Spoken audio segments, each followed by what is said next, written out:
a lot of people were really happy because they just understood that Etsy is a numbers game.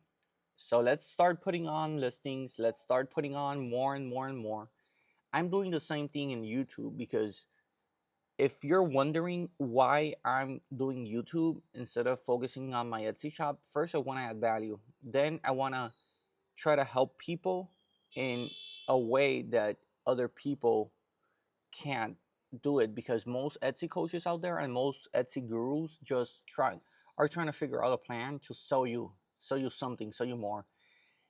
I don't mean that I won't sell a course eventually if people ask me to, but right now I'm just sharing my experience, and I'm just trying to be transparent about what it takes to run an Etsy shop, because it's not easy.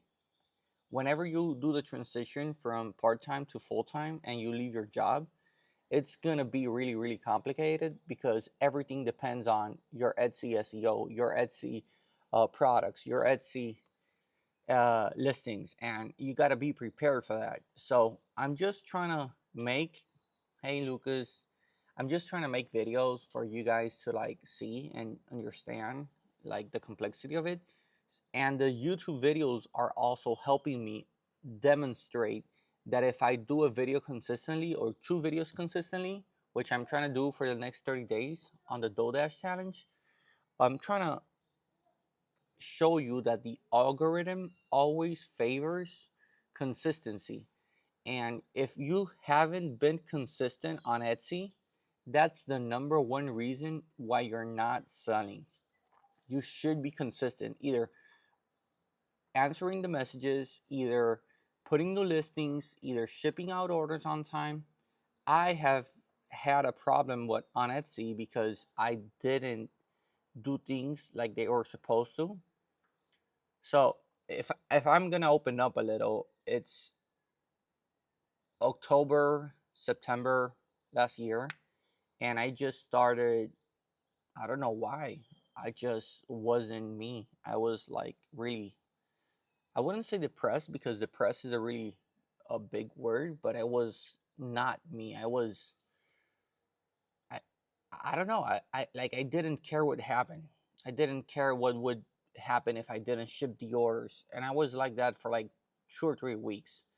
Then I started slowly like being myself again. But then that week and that little period of time, it affected because the trailing reviews and the trailing messages and the late shipments, like the star seller badge got turned off, the uh, speedy replies got turned off. I didn't even have one badge. So that I've been struggling with that ever since. And now it's February. I already have one badge, which is a speedy replies badge. I have another badge that's on the way, which is the reviews badge, and then I only need the on-time shipment because that's the hardest to do, since I gotta ship 95% or more of my orders on time. Then it's really hard because I have to ask clients for a custom review, for a custom artwork approval. I'm sorry. So they need for me to send them the item they're gonna receive drawn up, and if any of the things don't look like they want to, then I'll have to like change it and draw it again and send it to them. And I won't make any like sign unless it's approved by the client. So that's one of the things I'm dealing with. Today's Friday. I'm gonna just put this up and not think about it because I'm trying to show you that it's consistency what matters. It's not like doing it perfect. It's not trying to look at the perfect picture. It's not trying to find the perfect course. That does not matter. If an Etsy coach or an Etsy guru starts with that S, don't I mean he's not the guy, because or the girl, because Etsy, I mean, everybody, if you hear everybody that has an Etsy store that's full time on this, they just started. They didn't think about it, because once you're in the game, then you start like trying to figure out, hey, how can I do it better? How can I do it with more efficiency? How can I be more visible to my clients? How can I do this with the packaging? But I mean, on the other hand, there are people that are trying to figure out every single detail before starting their Etsy shop. I've had people reach out to me that they can't do their Etsy store because they haven't drawn their logo. That's that's crazy. Also, they haven't started their Etsy shop because they haven't consulted about their branding colors. Who cares about the colors? I mean, it's important on the details, but not as important as other things. I mean, you just have to start putting listings. And if you're like in a bit of a time crunch, then my recommendation is that don't put like 6 listings in one day. Put one listing on Monday, then put the other listing on Thursday, and then the other Monday put another listing, then the other Thursday put another listing, and just try to make it consistent.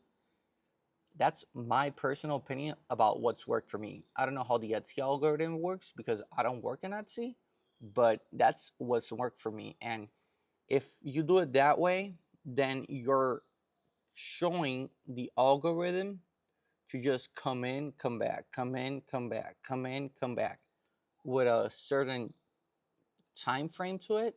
And that's going to be helpful because whenever an algorithm is created, it's to use the least amount of resources that it can. That's the more efficient process. And that's what an algorithm is about being efficient. So if you're efficient showing Etsy when and how you're putting products, then you could just like be in that frequency. But then again, once you get to a point where you don't put any products, then it doesn't matter because you already reach like the max visibility. Now it's a matter of just doing customer service, just doing speedy replies on the messages, and just trying to ship on time every order. So it's like two parts to it.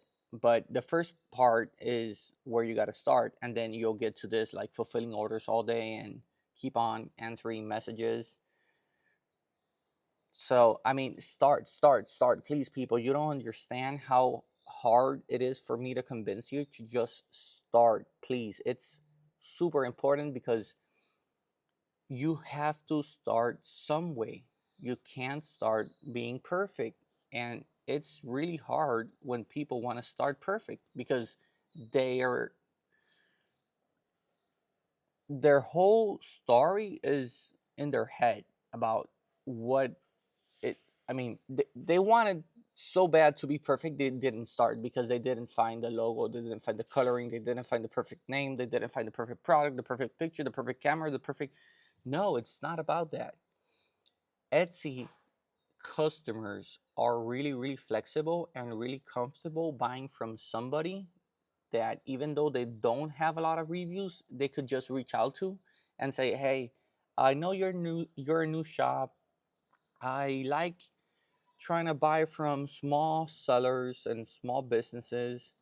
I'm located in Indiana, just like you, and it's awesome for me to hear that you are selling whatever. So that personal connection on Etsy is more important than the perfect picture.